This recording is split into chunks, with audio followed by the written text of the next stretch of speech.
নীরমহল পর্যটন কেন্দ্রকে বিশ্বের পর্যটন মানচিত্রে তুলে ধরার জন্য সরকার বিভিন্ন পরিকল্পনা নিয়েছে। স্বদেশ দর্শন এক প্রকল্পে নীরমহলের পরিকাঠামো উন্নয়নে ৬ কোটি টাকা ব্যয় করা হয়েছে। জি20 বিজ্ঞান সম্মেলন উপলক্ষে নীরমহলের পরিকাঠামো উন্নয়নে ১০ কোটি টাকা ব্যয় করা হয়েছে।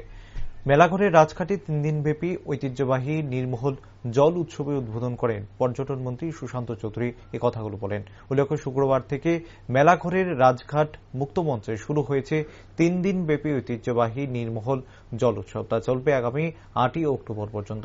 পর্যটন দপ্তর, তথ্য সংস্কৃতি দপ্তর ও যুব বিষয়ক ক্রীড়া দপ্তর, রুদ্রসাগর উদ্বাস্তু মৎস্যজীবী সমবায় সমিতি, মেলাঘর পৌর পরিষদ এবং সোনামুড়া মহকুমা প্রশাসনের যৌথ উদ্যোগে এই উৎসবের আয়োজন করা হয়েছে। তাছাড়া এ উপলক্ষে আয়োজিত অনুষ্ঠানে উপস্থিত ছিলেন মন্ত্রী শুক্লাচরণ নোয়াতিয়া, বিধায়ক কিশোর বর্মন, সমাজসেবী দেবব্রত ভট্টাচার্য প্রমুখ। ঐতিহ্যবাহী নীরমহল জল উৎসবে উদ্বোধন করে পর্যটন মন্ত্রী সুশান্ত চৌধুরী বলেন, নীরমহল সহ রাজ্যের পর্যটন কেন্দ্রগুলোকে পর্যটকদের কাছে আকর্ষণীয় করে তোলার জন্য বিভিন্ন উদ্যোগ নিয়েছে পর্যটন দপ্তর।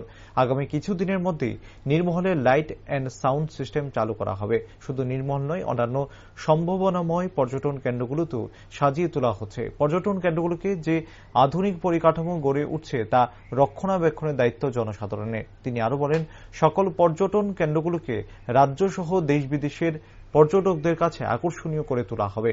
আগামী দিনে নীরমহলের জল উৎসবে দেশি বিদেশি পর্যটকদের জন্য আরো বেশি করে প্রচার নিতে সংশ্লিষ্ট দপ্তরের আধিকারিকদের প্রতি আবেদন জানান তিনি।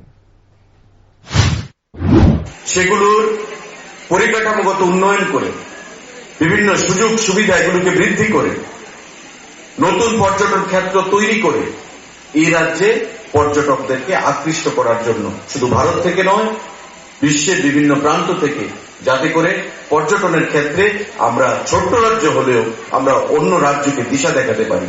এবং তার জন্য আমাদের ক্ষুদ্র প্রয়াস সেটাকে সামনের দিকে এগিয়ে নিয়ে যাওয়ার জন্য একটা ব্র্যান্ড অ্যাম্বাসেডর প্রয়োজন, যে ত্রিপুরা রাজ্যের পর্যটনকে নিয়ে বিশ্বের দরবারে তুলে ধরতে চাইবে। একটা পরিচিত মুখ বিশ্ববাসীর কাছে। ভারতীয় ক্রিকেট দলের প্রাক্তন অধিনায়ক তথা আমাদের বাঙালি যিনি গর্ব, সৌরভ গাঙ্গুলিকে আমরা সেখানে ঠিক করেছি, অ্যাপয়েন্টমেন্ট দিয়েছি রাজ্য সরকারের ট্যুরিজমের ব্র্যান্ড অ্যাম্বাসেডর হিসাবে। এখানে ডাইরেক্টর সাহেব আমাকে বলছিলেন আসার পর, গত পরশু দিনও সৌরভ গাঙ্গুলির সঙ্গে আমার ফোনে বার্তালাপ হয়েছে, কথা হয়েছে অনেকক্ষণ। আগামী 7 থেকে 10 দিনের মধ্যে উনি ত্রিপুরায় আসবেন এবং এসে প্রথম কাজ ওনার যেটা ব্র্যান্ড অ্যাম্বাসেডর হিসেবে করার, সেই কাজটা উনি করবেন। এগ্রিমেন্ট হয়ে গেছে, আমরা অপেক্ষা করছিলাম এগ্রিমেন্টের জন্য, চুক্তির জন্য। চুক্তি হয়ে গেছে রাজ্য সরকারের ট্যুরিজমের সঙ্গে সৌরভ গাঙ্গুলি মহাশয়। আগামী কিছুদিনের মধ্যেই, 5-7-10 দিনের মধ্যেই, পুজোর আগে উনি ত্রিপুরায় এসে ওনার কাজ করবেন।